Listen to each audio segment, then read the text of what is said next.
Hello everyone. तो कैसे हैं आप सभी? उम्मीद है आप सब अच्छे होंगे। तो आज हम पढ़ने वाले हैं हिंदी में भाषा के बारे में। आखिर भाषा क्या होती है? हम पढ़ते हैं आमतौर पे इंग्लिश भाषा, अंग्रेजी भाषा, हिंदी भाषा, संस्कृत भाषा, जो भी भाषाएं हैं इस दुनिया में उन सब के बारे में हम डिस्कस करते हैं। तो आखिर भाषा क्या है? तो आज का हमारा टॉपिक है कि भाषा क्या है, इन सब के बारे में हम डिस्कस करेंगे। तो हेडिंग लगा लीजिए, भाषा। तो भाषा क्या है? तो चलो शुरुआत करते हैं। तो भाषा क्या है? यानी कि मैं कहता हूँ आमतौर पे कि भाषा ये है, भाषा वो है, लेकिन भाषा क्या है? तो भाषा क्या है? अपनी बात को, अपने भाव को दूसरे व्यक्ति के सामने प्रकट करना। अपने भाव को दूसरे व्यक्ति के सामने प्रकट करना ही क्या है? एक भाषा है।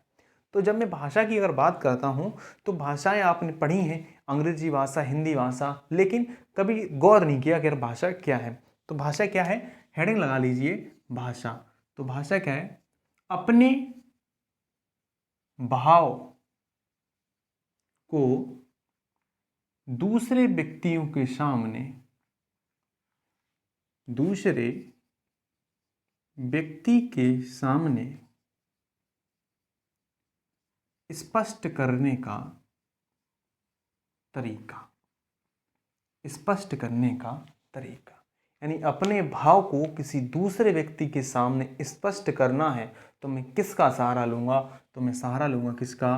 भाषा का लूँगा। अगर मुझे भाषा नहीं पता तो क्या मैं अपने भाव प्रकट नहीं कर सकता?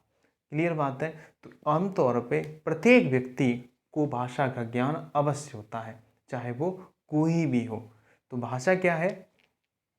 अपने भाव को दूसरे व्यक्ति के सामने स्पष्ट करने का तरीका। तो अपने भाव को किसी दूसरे व्यक्ति के सामने स्पष्ट करने का तरीका है। तो वो कितने तरीके हैं जिससे मैं अपनी बात को किसी दूसरे व्यक्ति के सामने स्पष्ट कर सकता हूँ? तो भाषा को किसी दूसरे व्यक्ति के सामने मैं 3 प्रकार से स्पष्ट कर सकता हूँ। 3 प्रकार से स्पष्ट कर सकता हूँ। जब 3 प्रकार से स्पष्ट कर सकता हूँ तो 3 प्रकार के तरीके कौन कौन से हैं? बात करता हूँ इन 3 प्रकार के तरीके की। तो पहला मेरा तरीका है मौखिक। कैसा है? मौखिक। तो यानी कि क्या पॉइंट हो गया? मौखिक भाषा। अगर मैं बात करूँ दूसरे पॉइंट की तो दूसरा पॉइंट क्या है मेरा? लिखित। कैसा है? लिखित भाषा। अगर मैं बात करूं तीसरे पॉइंट की तो मेरा तीसरा पॉइंट हो जाता है सांकेतिक भाषा। कैसा हो जाता है? सांकेतिक भाषा। ठीक है। यानी अपनी बात को किसी दूसरे व्यक्ति के सामने मैं प्रकट 3 तरीके से कर सकता हूं। वो 3 तरीके कौन से हैं? पहला है मौखिक भाषा, दूसरा है लिखित भाषा और तीसरा है मेरा सांकेतिक भाषा। क्लियर बात है। मौखिक भाषा की अगर मैं बात करता हूं तो मौखिक भाषा क्या होती है? बोलकर प्रकट की जाती है। कैसे? बोलकर। यानी कि जब मैं अपनी बात किसी दूसरे व्यक्ति के सामने स्पष्ट करूंगा तो बोलकर करता हूं। तो मेरा तरीका कैसा है? मौखिक भाषा है। अगर मैं वही बात किसी दूसरे व्यक्ति के सामने लिखकर प्रकट करता हूं तो वो क्या है? लिखित भाषा। कैसे? लिखकर प्रकट करना। लिखकर प्रकट करना क्या कहलाता है? लिखित भाषा कहलाता है। जब मैं बात करता हूँ सांकेतिक भाषा की तो सांकेतिक भाषा क्या होती है? किसी व्यक्ति के सामने अपने हाव भाव यानी अपने तरीके से इशारों से प्रकट करना। किससे? इशारों से प्रकट करना ही क्या कहलाता है? सांकेतिक भाषा कहलाता है। उम्मीद है पॉइंट समझ में आया होगा कि मैं क्या बताने की कोशिश कर रहा हूँ। तो मैंने बताया कि भाषा के अपने भावों को दूसरे व्यक्ति के सामने स्पष्ट करने का तरीका है। उनमें मैंने जाना कि भाषा 3 प्रकार से स्पष्ट की जाती है, मौखिक, लिखित और सांकेतिक। लेकिन प्रमुख रूप से अगर आपसे पूछा जाए सवाल कि प्रमुख रूप से कितने प्रकार से स्पष्ट की जाती है तो प्रमुख रूप से कितने हो जाएंगे? तो प्रमुख रूप से आपका आंसर क्या होगा? 2। प्रमुख रूप से कितने? 2। अगर मैं कुल की बात करता हूँ तो कितने हो जाएंगे? 3 हो जाएंगे। क्लियर बात है। चलिए अगला जो पॉइंट है हमारा उसके बारे में हम चर्चा करते हैं।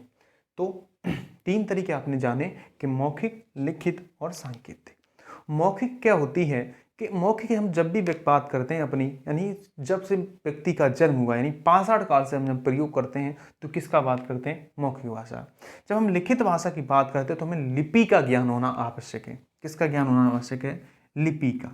अब लिपि क्या है चीज़ है, तो लिपि क्या है, मैं अपनी बात को अगर आपको किस प्रकार से लिख के करता हूँ, किन बिंदुओं से स्पष्ट करता हूँ, कौन कौन से वो अक्षर हैं, कौन कौन से वो वर्ण हैं, कौन कौन से वो तरीके हैं, कौन कौन से वो चिन्ह हैं, उनसे मैं अपनी बात को स्पष्ट करता हूँ, तो वही क्या मेरी लिपि है। जैसे मैंने आपसे कहा, ठीक है, मैं इनको थोड़ा सा रफ करता हूँ, उसके बाद आपको आपसे समझ में आ जाएगी लिखित भाषा क्या होती है। तो मैं कह रहा हूँ जो लिखित भाषा के लिए आपको किसकी आवश्यकता होनी चाहिए, लिखित भाषा के लिए आपको किसकी, लिपि का ज्ञान होना आवश्यक है। किसका, लिपि का ज्ञान। तो लिपि क्या है, तो मैंने कहा कि अगर आपको अपनी बात किन्हीं चिन्हों से व्यक्त करनी है, मुझे पता है ये किस प्रकार का एक चिन्ह है जिसका मतलब होता है अ, अगर मैं वही बात करूं ये एक प्रकार का चिन्ह है, तो ये भी क्या है, ए।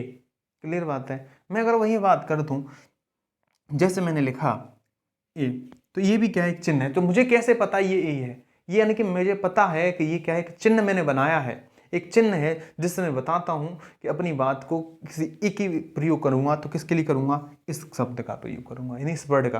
तो लिपि क्या है, वो अक्षर, वो वर्ड, वो चिन्ह जिनसे अपनी बात को दूसरे व्यक्ति के सामने स्पष्ट करते हैं, यानी अपनी बात को लिखकर स्पष्ट करने का तरीका किन्हीं शब्दों, वर्डों और चिन्हों से, वही क्या है, लिपि है। यही क्या है, लिपि है। तो उम्मीद है आपको ये बात समझ में आई होगी कि लिपि क्या है। तो मैंने कहा लिपि वो है जिससे मैं अपनी बात को किसी दूसरे व्यक्ति के सामने स्पष्ट करता हूं, लिखकर किन्हीं चिन्हों और वर्डों के द्वारा, किन्हीं चिन्हों और वर्डों के द्वारा, वही क्या है, लिपि है। क्लियर है। बढ़ते हैं अगली पॉइंट पे। तो मैंने कहा पाषाण काल में किसका व्यक्ति प्रयोग करता था, पाषाण काल में प्रयोग करता था केवल और केवल किसका, मौखिक भाषा का, मौखिक भाषा का, यानी कि उसे लिपि का ज्ञान नहीं था जब व्यक्ति पत्थरों से अपना जीवन व्यतीत कर रहा था, यानी पत्थरों में अपना जीवन व्यतीत कर रहा था। दूसरी बात है लिखित भाषा, यानी जब व्यक्ति को लिखने का ज्ञान होने लगा, उसने कहा कि मैं अपने आने वाली पीढ़ी को किस प्रकार प्रकट करूंगा कि हमने ये जीवन देखा, यानी ऐसे स्रोत, ऐसा ज्ञान जिन्हें अपने हमारी आने वाली पीढ़ी को पता लगे कि हम क्या थे, हमने क्या बात कहना चाह रहे हैं, हम अपनी आने वाली पीढ़ी वाले को क्या संदेश देना चाह रहे हैं। तब हमने सहारा किसका लिया, लिपियों का लिया। किसका लिया, लिपि का, यानी हमने कुछ चिन्ह बनाए जिससे वो समझ सकें कि आकर आने वाले भाषा हम नहीं समझ, यानी कि हम किताब पढ़ते हैं किसी के द्वारा है, तो उसने किसी लिपि का प्रयोग किया है। हमारे वेद लिखे गए, पुराण लिखे गए, वो किसी लिपि में लिखे गए, यानी हम उन लिपि को समझते हैं। तो यानी अपनी बात को समझने की कोशिश की हमने, तो वो क्या है, लिपि है। क्लियर बात है। तीसरा पॉइंट था हमारा सांकेतिक भाषा। तो सांकेतिक भाषा वो भाषा है यानी कि जो गूंगे और बहरे व्यक्तियों के द्वारा प्रयोग की जाती है, यानी गूंगे बहरे व्यक्ति क्या करते हैं, यानी सांकेतिक, यानी गूंगा जो व्यक्ति है और बहरा व्यक्ति वो समझ तो नहीं सकता, लेकिन वो क्या करता है, आपके हाव भाव, आपके इशारों को समझ सकता है, तो वो क्या उसका प्रयोग करता है, सांकेतिक भाषा का प्रयोग करता है। क्लियर बात है। उम्मीद है आपको ये पॉइंट समझ में आ चुका होगा कि मैं क्या बताने की कोशिश कर रहा हूँ। क्लियर है। अगर आपको ये पॉइंट समझ में आता है कि भाषा क्या है, तो वीडियो को लाइक कीजिए, चैनल को सब्सक्राइब कीजिए, अपने दोस्तों में शेयर कीजिए। Thank you so much.